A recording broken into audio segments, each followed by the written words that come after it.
I thought I was moving into a typical suburban neighborhood, but that was before I met Karen.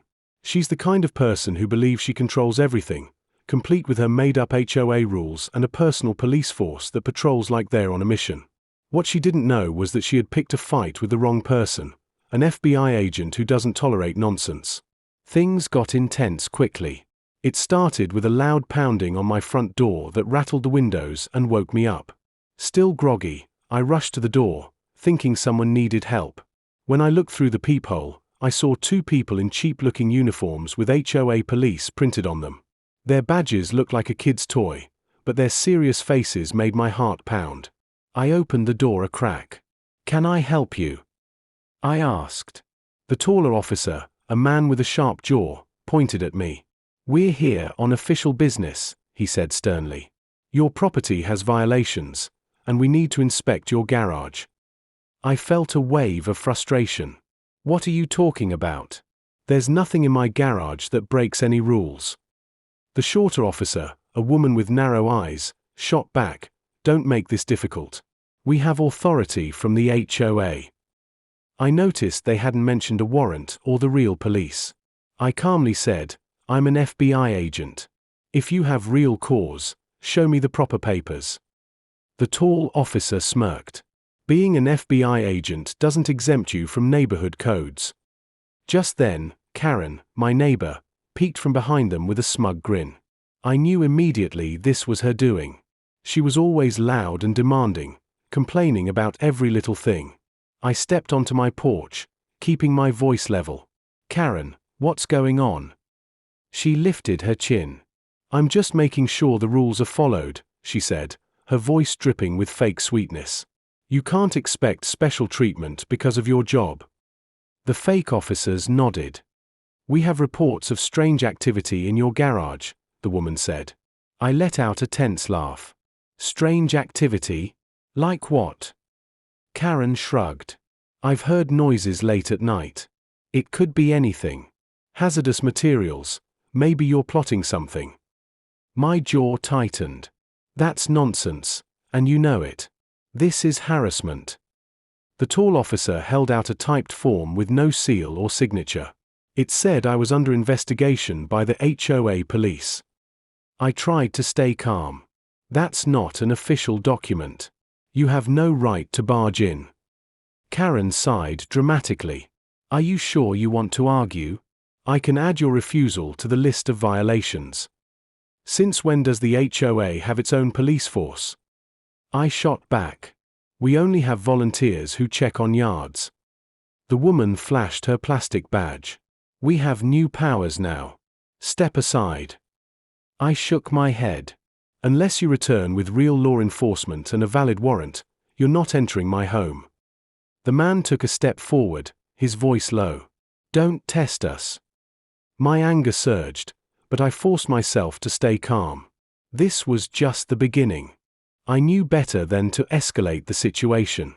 Instead, I crossed my arms. "If you try to enter, you'll be the ones facing charges." Karen smirked. "You can't threaten us. Everyone on this street knows you think you're above the rules." My phone buzzed in my pocket. Seeing my boss's name on the screen, my stomach tightened. I'd never gotten a call from him this early. "One moment," I told the fake officers, stepping back inside my entryway. "We're not done here," the tall man shouted after me. Ignoring him, I answered. My boss's voice sounded strained. "Get to the office right now. We have a problem." My heart sank. Is this about a complaint against me? There was a pause. "I'll explain in person." I hung up and walked back to the door. The two fake cops were still there, with Karen looming behind them. "I have to go," I said. "I'll deal with this later." The woman officer shook her head. "If you leave, we'll mark you as uncooperative." Karen stepped closer. "You want your neighbors to see you run away." "Karen, this is ridiculous," I sighed. "You know you can't arrest me." She tilted her head. "I'm not arresting you. They are. And I'm not stopping them." The male officer raised a pair of plastic zip ties. I had to remind myself to stay calm. Put those down. Impersonating a law officer is a crime. The woman officer grabbed her radio, but I doubted it connected to anything real. Karen clucked her tongue. You might want to listen. They have the power to write you up. My jaw clenched. A fake citation means nothing. The tall man waved the zip ties in my face. You want to find out if these are fake, too. In that moment, I realized this was a setup. They wanted me to do something rash. I forced myself to stand down. Taking a slow breath, I said, I'm leaving to handle an urgent matter at my real job. You all need to leave my property. Karen shrugged. We'll be watching. The HOA has eyes. That made me laugh. The real HO might, but you sure aren't it. The man's lips thinned. One last warning. He glanced at Karen, who nodded. If you don't cooperate, we'll recommend disciplinary action. I glared at them. Recommend it to whoever you want. Now get off my porch. They backed away, but not before the woman snapped a photo of me. Karen gave a mocking smile. Smile for the records. My stomach churned. I waited for them to get off my lawn, then slammed the door. My phone buzzed again. Another message from my boss. Hurry. My whole body felt tight. This was the last thing I needed. It took 10 minutes to calm down before I grabbed my keys. The fake cruiser was parked at the end of the street, lights off. Karen's car was gone, meaning she was probably prowling around, telling her twisted version of the story. I drove away, trying to steady my breathing. My boss's tone had rattled me more than Karen's antics. As I pulled onto the main road, I kept checking my mirror, half expecting the HOA car to follow. But there was no sign of them. I felt trapped between two nightmares, the phony cops and something big at work. When I reached the FBI field office, my boss stood in the hallway, looking stiff and anxious. You took your sweet time, he snapped, waving me into his office. I shut the office door behind us, my heart pounding. My boss told me that local authorities had complained about my threatening behavior. I quickly explained the whole situation, the fake uniforms, the plastic badges, and that it was all Karen's doing. He stared at me for a long moment. Well, we have a problem, he said. Higher-ups have flagged this. There's talk of misconduct, and I can't protect you if it escalates. My stomach dropped. But I'm innocent, I insisted. Someone's framing me, or at least trying to push me out. He rubbed his eyes. I don't care if they're real cops or not. There's paperwork here claiming you resisted a lawful inspection. It's on my desk now. A flush of anger rose up my neck. Karen must have sent it. She's got some crazy plan, I said. He sighed. I can't do much if official complaints keep coming. Keep your cool. Prove they're fake. Otherwise, you'll be dealing with an internal review. Panic flared, but I nodded, knowing there was no quick fix. As I left his office, my phone buzzed again. A text from an unknown number. Better watch your step. We know who you are. I nearly crushed my phone in my hand. They were trying to destroy my life, and now they had found a way to make it look official. I trudged through the day, haunted by the morning's clash and the sinking feeling that Karen had taken her petty rules to a sick new level. Even some of my co-workers shot me strange looks like they'd already heard the rumors. Before I left, an agent named Davis pulled me aside in the break room. Got a second? He asked quietly. I overheard something in passing. Word is you're on thin ice. You might want to watch your back. My chest tightened. Watch my back here, or in my neighborhood. Davis frowned. Both, maybe. And I'd keep an eye on that Karen lady. She's bragging about getting you in trouble. The sun was sinking low as I drove home, my nerves on edge. When I turned onto my block, I saw a strange SUV parked near my house. Its tinted windows gave me a shiver. I parked, got out, and eyed the SUV, but nobody got out. I hurried inside, locked the door, and drew the curtains.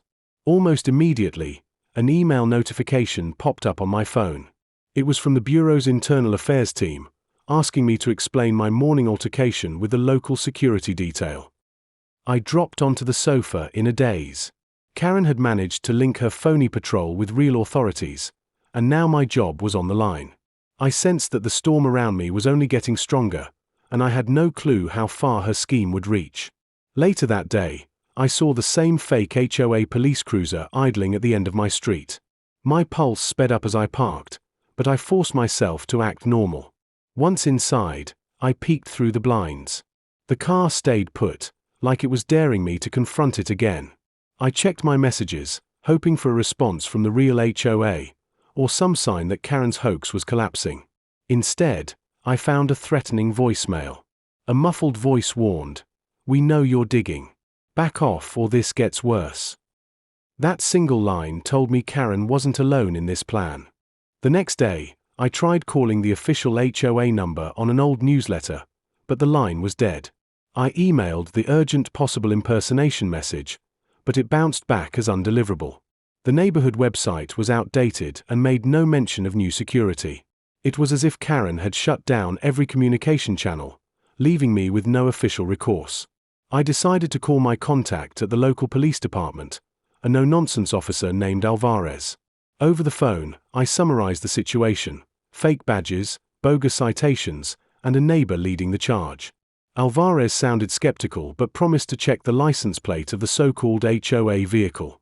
"If it belongs to a private security firm," he said, "they can't legally act as law enforcement." While I waited for his call back, the tension in my neighborhood kept rising. Neighbors I'd barely spoken to now whispered behind their fences, eyeing me like I was the villain. One morning, Tamara, one of the few people who still talk to me, knocked on my door, looking frantic. "They left this on my porch," she said, holding up a notice for a fine for unapproved paint colors. The notice warned about forced eviction if she didn't pay. "Is Karen even allowed to do this?" Tamara asked, on the verge of tears. "No, this is a scam," I said, wishing I had a solution. "Don't pay them. I'll figure this out." But Tamara just shrugged, fear in her eyes. "I can't risk losing my home. If nobody's stopping them, then maybe it's real." Meanwhile, my job at the FBI was becoming a minefield. My boss called me in. "I'm getting more reports of your conflicts with local authorities," he said, tapping a folder on his desk. "Care to explain?" I did my best to detail Karen's phony cops and showed him the worthless citations, but he just frowned. "If they claim to be private security, I can't make this vanish. Higher-ups are asking questions, and they're not pleased." That left me feeling cornered. Even if the so-called HOA police were fakes, the noise they made was echoing at the bureau. I couldn't afford more trouble. Every day, I worried about an email or phone call telling me I was officially under investigation. One evening, I spotted Karen standing in her driveway, watching me pull in. I got out of my car and marched straight up to her, ignoring the nervous flutter in my stomach. "We need to talk," I said. She just raised an eyebrow. "Go ahead." I kept my tone cool. "You've set these fake officers on me and now you're targeting innocent neighbors. Why?" She flashed a thin smile. "It's not personal. People around here forget that we have standards. I'm just making sure we enforce them." I clenched my fists. "By scaring everyone? That's not how this works." She shrugged. "They don't seem scared to me. They pay the fines. They follow the rules. And life goes on." My anger simmered. "What's your endgame?" She tilted her head. "Endgame? I'm just cleaning up the neighborhood. You're the one refusing to cooperate." Before I could respond, one of the faux cops strode over. "Move along," he ordered. "We have business with Miss Karen." My jaw tightened. "You have no legal authority here." He lifted his flimsy badge and smirked. "We're all the authority we need." Rather than argue, I stepped back, not wanting to give them another reason to file a complaint. Karen shot me a final smug glance before they walked off together, leaving me fuming in the street. That night, I reviewed old HOA documents and found a reference to an unapproved security program with Karen listed as the main advocate. The plan had been rejected by residents who didn't want a military-style presence. It was clear she was now enacting her own version. A deep chill ran down my spine, as I realized she might have connections that could create real trouble for me at the FBI. A few days later, Alvarez finally called back. "That plate belongs to a private security firm, but I can't find any license contract with your HOA," he said. "They're acting without approval." I let out a breath I'd been holding. "This is proof they're not real cops," I said, a mix of relief and anger. "But how do I tie it to Karen?" He hesitated. "I can't dig deeper unless there's an official complaint on file. And so far, there isn't." My frustration boiled over. "This is an official complaint. I'm telling you, they threatened me on my property." Alvarez sighed. "I believe you, but I need statements from other neighbors to back you up. Otherwise, it's your word against theirs." I realized then how carefully Karen had cultivated fear. No one wanted to stand against her. I was on my own unless I could build a solid case. Meanwhile, the bureau grew more impatient. A supervisor from Internal Affairs summoned me to a meeting and asked pointed questions about my aggressive behavior, referencing a typed report full of half-truths. I told her my side of the story, but she simply tapped her pen on the folder. "We're reviewing all angles," she said. My chest felt tight as I left her office. The repeated complaints made me look like a liability. Karen was winning this round, using her phony goons and fake citations to undermine my credibility. Just when I thought things couldn't get worse, I found an envelope taped to my front door. It bore a counterfeit HOA seal, and inside was a notice claiming I'd violated a community ordinance. The penalty was a hefty fine. My patience snapped. I slammed the envelope on my kitchen table and called Karen's number, leaving a furious voicemail. An hour later, my phone buzzed. The number was blocked. "Don't threaten Karen again," a voice hissed. "We know your boss and we can make your life difficult." The line went dead. Rage coiled in my gut as I realized these people were well connected, or at least wanted me to believe they were. That night, I peered out my window at the quiet street. It looked like a picture-perfect suburb, but I felt trapped in a twisted game with Karen pulling the strings. I was no closer to proving her scam, and the clock was ticking on my FBI career. My phone chimed with an email from a colleague. "Heads up. Internal review might launch soon. Rumors are swirling." Great. Another storm on the horizon, and I was still stuck battling a neighbor who had found a frightening way to seize power. I couldn't help but wonder what Karen's next move would be and if I would stand a chance. Even though I'd discovered the private security link, I still had no solid proof tying Karen to the scheme or clearing my name at the FBI. My only lead was the plate number Alvarez traced. Without neighbors brave enough to step forward, I stood on shaky ground, and Karen was ready to push me over the edge. Sometimes I felt eyes on me from neighbors who'd grown suspicious, and sometimes from that unmarked car lurking on the corner. Late one afternoon, I headed out for groceries, hoping a quick errand would clear my head. As I pulled out of my driveway, I noticed a figure behind Karen's hedge, possibly keeping watch. The realization that my own neighborhood had become enemy territory made my stomach knot. Halfway to the store, my phone buzzed with an unknown caller. I answered. A gravelly voice said, "Stop digging or else." Before I could respond, the line went dead. After my grocery run, I found a crumpled flyer under my wiper. It read, "HOA police volunteers needed," and listed a meeting date and Karen's address. She was recruiting, luring neighbors into her web of phony authority. The flyer even mentioned a membership fee to cover uniform costs. I shuddered at how brazen it was. I snapped a photo of the flyer for evidence, then tore it up. As I walked to my front door, I saw Karen's blinds move. She was probably watching, but I didn't care. Inside, I spread my notes on the dining table, trying to build a timeline of her takeover. I had dozens of warnings, fines, and bogus citations. A pattern emerged. Each piece was a stepping stone, systematically chipping away at normal HOA processes until Karen could claim everything ran through her. She'd created a vacuum of confusion and filled it with her own made-up structure. The question was why, and who else was behind her? The voice on the phone sounded like it had real muscle. That evening, I invited Tamara over so we could piece together what we knew. She arrived with a thick envelope of her own documents. I found old newsletters that mentioned Karen taking over the events committee, she said. At the time, we thought she just wanted to manage block parties. Now I see she had bigger goals. I flipped through some of the pages, shaking my head. It's like she's been planning this for years. Tamara's hands trembled as she pointed out a line from a 6-month-old letter. Local security guidelines will be enforced for the safety of all residents. Tamara placed her hand over mine. Do you think any part of this is legal? She asked, her voice tight with worry. No, I said. But nobody's stopping her. We shared a grim look. The Real HOA board was out of the picture, and the police wouldn't act without clear evidence. As for the bureau, I was stuck behind layers of internal reviews. The next day, I decided to visit Alvarez in person. Maybe if I showed him the collected documents, he'd see the scope of Karen's plot. I drove to the station, the flyer and citations stacked in a manila folder on my passenger seat. My heart rattled in my chest, worried that someone might follow me. At a stoplight, I spotted a black sedan with tinted windows behind me. It lingered too long when the light turned green, raising my suspicions. Once I reached the station and parked, the sedan slowed, then turned down a side street.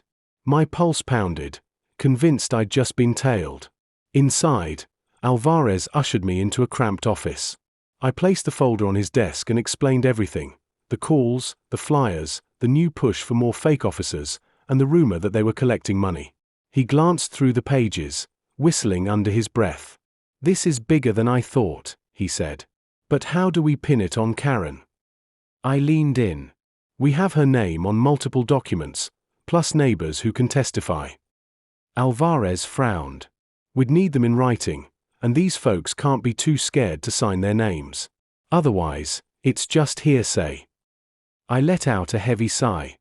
My neighbors were terrified of crossing Karen, and I couldn't blame them. For all I knew, she had real power somewhere. I asked Alvarez about the tinted SUV plates again. He scanned his computer. It's registered to a private security firm with ties to an out-of-state corporation. Could be some shell company, hard to trace. My shoulders sagged. Basically a dead end. He nodded grimly. I can keep digging, but unless they break the law in a way we can prove, we're stuck. I swallowed my frustration and thanked him, no closer to stopping Karen. On my way out, my phone buzzed. A text from my boss: we need to talk ASAP. Be here first thing tomorrow. My mind spun with worst-case scenarios. I barely slept. Around 2 a.m., I jolted awake to a car door slamming outside. I crept to the window.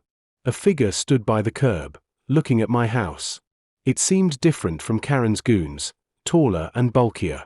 After a moment, they got back in the vehicle and drove off, leaving me rattled and wide awake. The next morning, I dragged myself to the bureau, bracing for whatever my boss had to say. He was waiting by his office door. "This is bad," he muttered, ushering me inside.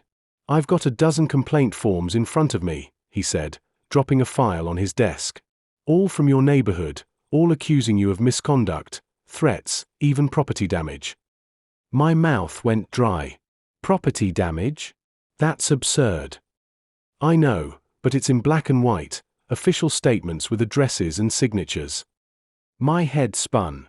Karen had clearly pressured neighbors into signing whatever she wanted. Now it looked like my entire community was turning against me. The boss shook his head. "I believe you when you say this is a setup, but the higher-ups see a pattern. This is going to escalate unless we figure out the truth. And soon." I tried to keep a handle on my anger. Give me a chance to prove these people are impersonators. They're not recognized by any real authority. He nodded slowly. "All right, but we can't shield you forever. Internal affairs is breathing down my neck." A grim silence settled between us. I thanked him for his patience, knowing time was running out. As I left the office, I fought a surge of desperation. Karen was strangling my career with her cunning moves. At this rate, I'd be fired before I could expose her. I thought about how easily she had convinced neighbors to file false statements. Fear, bribes, intimidation. Whatever method she used, they worked, and I was the lone target. By the time I drove home, I felt emotionally wrung out. The fake cruiser was back on my street, parked right outside my house. I got out of my car and approached it, determined to confront them once and for all. A figure rolled down the window just an inch, and a harsh voice snarled, "Back off or you'll regret it." My heart hammered. The threat was clear, but so was my resolve. Karen's twisted empire of fear had to be dismantled. My job teetered on the edge, and my neighborhood had turned hostile, but I still needed proof that Karen was the puppet master. The stakes couldn't be higher, and I knew I was heading straight into a confrontation that might cost me everything. As I drove to the FBI headquarters with my pulse hammering, bracing for the worst, my boss had told me about an official inquiry into my so-called misconduct. Weeks of harassment, false reports, and tension with Karen's phony patrol had left me exhausted and jittery. As I walked into the large, echoing lobby, I noticed people giving me weary looks. News of my troubles had spread, and it felt like I was wearing a giant target.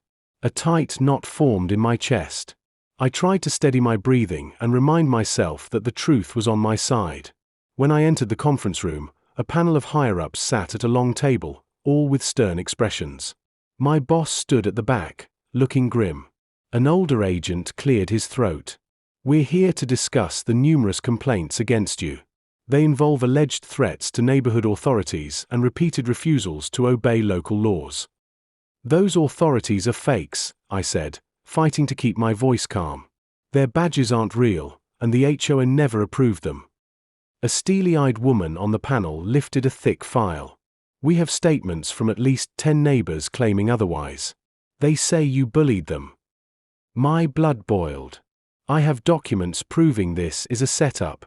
The so-called HOA police belong to a private security firm with no legal standing. The panel exchanged glances, their expressions guarded. Suddenly, the door swung open, and in walked Karen. She wore a suit and carried a briefcase. My mouth fell open. "What is she doing here?" I blurted, my voice raw with disbelief. An agent cleared his throat. "Miss Garrett has submitted evidence on behalf of the local enforcement group." My mint spoon.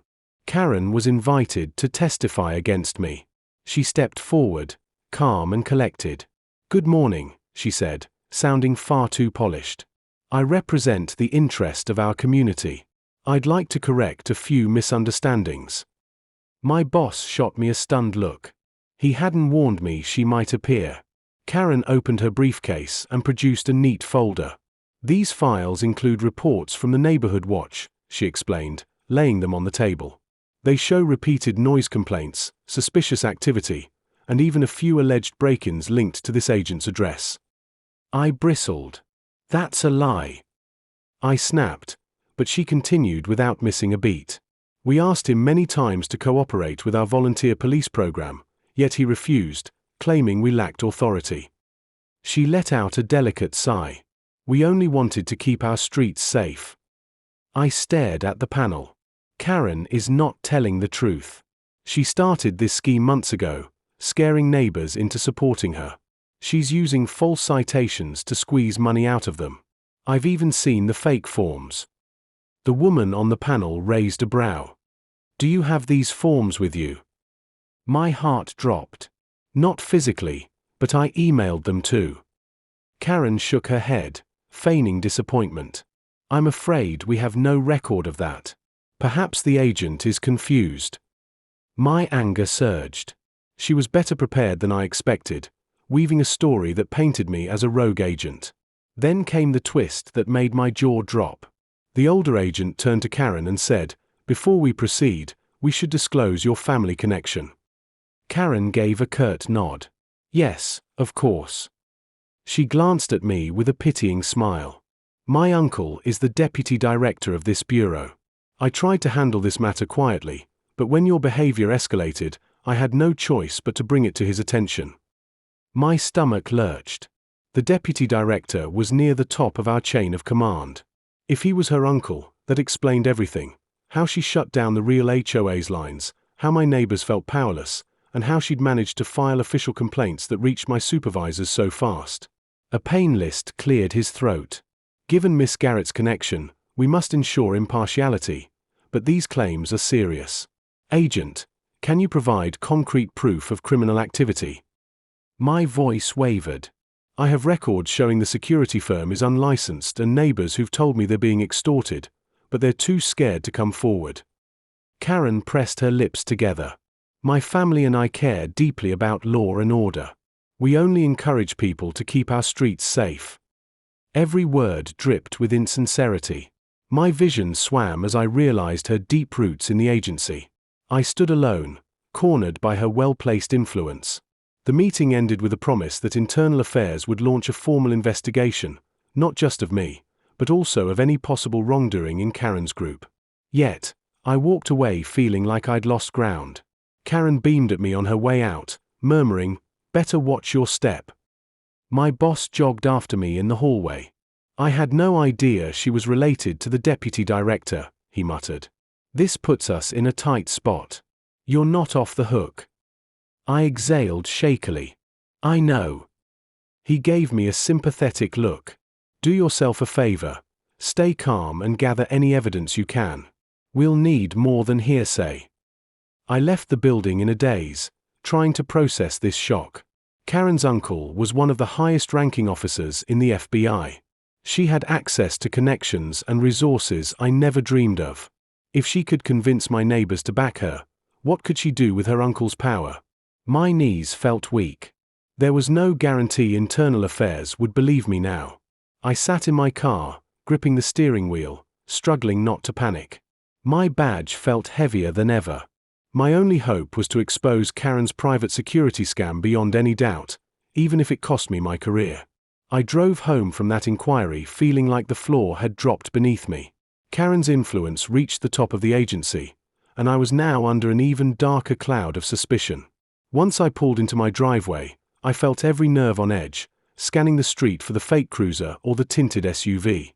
The road looked empty at first glance. I let out a shaky breath, hoping for one normal night.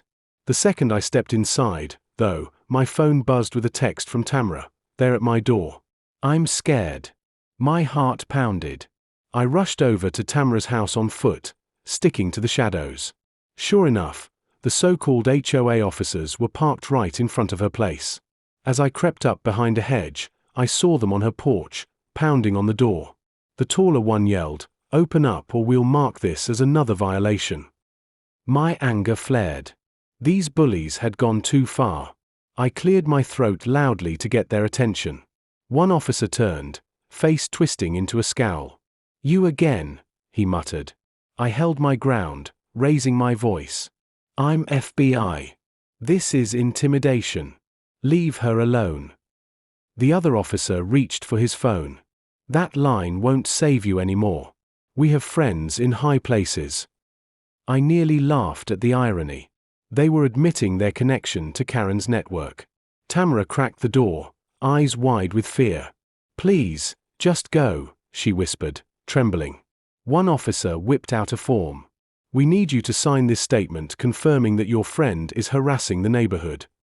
My pulse jumped. They wanted her to turn against me. Furious, I stepped forward. "Back off. She's signing nothing." The second officer shoved me, and I stumbled onto the porch steps. Before I could regain my balance, the taller one pulled out his plastic zip ties, a nasty smirk on his face. "I'd be careful," he warned. "One wrong move and we'll file assault charges." I managed to keep my composure. Impersonating law enforcement is a federal crime. "I'll see you behind bars." He pointed a finger at me. "You won't get that chance." It sounded like a threat that went beyond HOA fines. Suddenly, a voice behind us said, "What's going on here?" I turned to see Alvarez, the local cop I'd contacted. He must have been off duty and checking on the area. Relief swept over me as he approached, his badge out. The fake officer stiffened, unsure how to play it. Alvarez surveyed the scene. He addressed Tamara. "Are these men trespassing?" She nodded quickly, eyes brimming with tears. "Yes, they won't leave." Alvarez nodded at me. "I got your text about suspicious activity, but it took me a while to swing by. He faced the officers. "Show me some identification." The taller one flashed his phony badge, but Alvarez didn't even blink. "That's not official. I want a driver's license right now, or you're both coming in for questioning." The officers glanced at each other, then one stammered, "We have the right to be here, authorized by the HOA." Alvarez crossed his arms. "You don't have the right to threaten a homeowner who's telling you to leave. This is private property. Now, step away from the door." He radioed for backup, which made them turn pale. The taller man sneered at me one last time before they hurried to their cruiser. Alvarez and I followed them, but they drove off before we could stop them.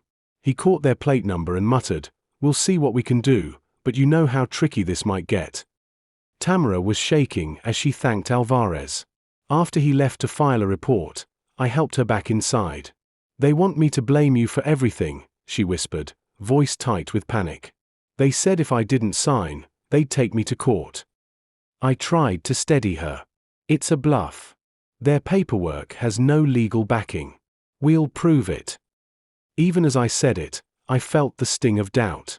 Karen's circle had already managed to worm their way into an FBI inquiry and coerce half the neighborhood.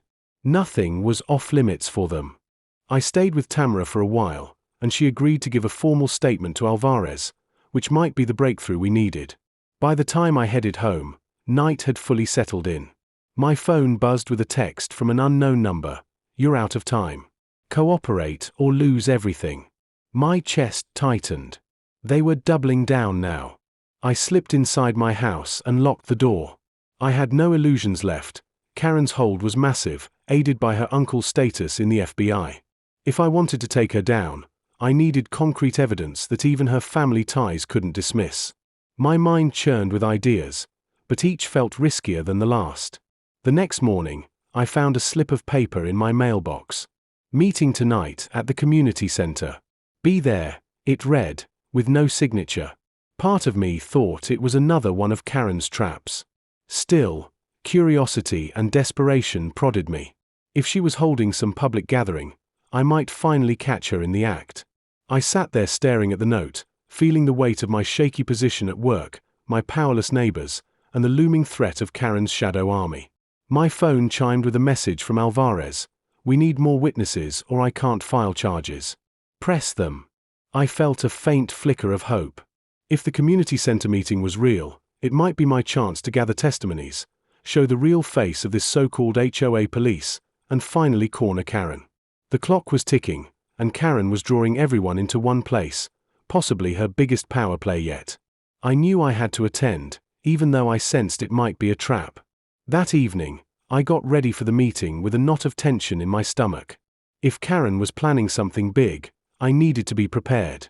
I slipped a small recording device into my jacket pocket and grabbed my phone. I texted Alvarez, letting him know where I was headed. His reply came fast. "Be careful. Call if it gets ugly." I took a deep breath and headed out. When I arrived at the community center, the place was packed. Rows of folding chairs were set up, and most of the neighborhood was already there, murmuring among themselves. I saw Karen near the front, holding a stack of papers and chatting with a few neighbors who had those new "We support the HOA" signs on their lawns. A makeshift podium was set up on the small stage, and two of her fake HOA police stood off to the side like bouncers. I took a seat in the back, hoping to blend in. Karen stepped up to the podium, her voice ringing out with forced cheerfulness. "Good evening, everyone. Thank you for coming. As you know, our community has faced some challenges lately. Disruptions, rule violations, and safety concerns. That's why I took the initiative to establish our new HOA police to ensure a safe and orderly neighborhood." Applause erupted from a handful of supporters while others exchanged nervous glances. Karen continued, "Unfortunately, we've had some resistance from a few individuals who don't respect our community standards." Her eyes darted toward me for a split second, but she moved on quickly. She gestured to the fake officers. "Thanks to our dedicated volunteers, we've already issued several citations for noise violations, unkempt lawns, and suspicious activities. It's all about keeping our streets safe and preserving property values." I couldn't stay quiet any longer. I stood up. That's a lie, I said loud enough to make heads turn. Karen's smile faltered. Excuse me, she said, eyes narrowing. I stepped forward, projecting my voice. Your so-called HOA police are not legitimate. They're part of a private security group with no legal authority to issue fines or citations. You're running a scam, Karen. A few gasps rippled through the crowd. One of the fake officers moved toward me, but I held up my badge. Federal agent. Touch me and you'll regret it. The officer hesitated, glancing at Karen for guidance. I pushed forward. These goons are nothing more than hired muscle. Karen's been intimidating and extorting neighbors, making them pay bogus fines and threatening them with eviction. It's illegal. Karen's face flushed with anger. You're just bitter because you can't handle following rules like everyone else, she shot back. I pulled out my phone and showed the crowd the screenshots of Alvarez's findings. This is proof that your HOA police are unlicensed and unauthorized. The security company they work for has no contract with our community. The room buzzed with worried whispers. A man stood up, looking shaken. Karen, is that true? Are they not real security? Karen faltered, her bravado cracking. They're volunteers, she stammered. I seized the moment. Volunteers don't have the right to detain people or issue fines, and you've been making up infractions to squeeze money out of your own neighbors. I pointed to a pile of papers on the table next to her. Let's see those citations. I bet they're all as fake as your authority. People started moving forward. One neighbor snatched a citation from the stack and held it up. This doesn't look right at all. There's no official seal, no signature. Karen's face went pale. That's confidential, she snapped, but the damage was done. More people were coming up, demanding answers. Someone whipped out their phone, taking pictures of the bogus paperwork. The tension hit a breaking point when one of the fake officers backed away, muttering, "I didn't sign up for this," before bolting out the door. Alvarez suddenly appeared at the entrance, his uniform crisp and his expression serious. "Everyone stay calm," he announced. "We're conducting an investigation into unauthorized security practices and possible extortion." Karen's face drained of color. She tried to compose herself, but it was too late. Alvarez walked up to her. I need you to come with me for questioning." Karen sputtered, trying to rally her dwindling supporters. "This is harassment. I have connections. You can't do this." But nobody backed her up. Her fake authority had crumbled before everyone's eyes. Alvarez cuffed her and nodded to me. "Good work," he whispered. As Karen was led out, people started talking, realizing how they had been manipulated. Tamara approached me, her eyes shining with relief. "You did it," she whispered. A few neighbors came up to apologize, admitting they'd felt trapped. I nodded, too drained to say much, but grateful the truth had finally come out. The aftermath was a whirlwind of statements and paperwork. An official HOA audit confirmed Karen had been pocketing fine money for herself. Her uncle, the deputy director, denied knowing about her scheme, but the scandal was enough to put him under heavy scrutiny, and he quietly resigned within weeks. The neighborhood slowly returned to normal, and the fake HOA police vanished overnight, their security company facing legal action for unlawful enforcement. A few weeks later, my boss called me into his office. He gave me a long, considering look, then offered a rare smile. "Turns out you were right all along," he said. "Internal affairs cleared you. Karen's actions were deemed illegal, and we've received formal apologies from the neighbors who filed complaints under pressure. You're back on track." Relief washed over me. I'd managed to hold on to my career and my reputation despite Karen's relentless sabotage. As I walked out of the office, I let out a deep breath, the tension finally breaking. My neighborhood was back to being just that, a neighborhood. No more fake cops, no more phony citations. Just a few curious glances from people still processing how close they'd come to living under Karen's twisted little empire. I couldn't help but smile. I'd survived the storm and brought down the woman who thought she could turn a quiet suburb into her personal kingdom.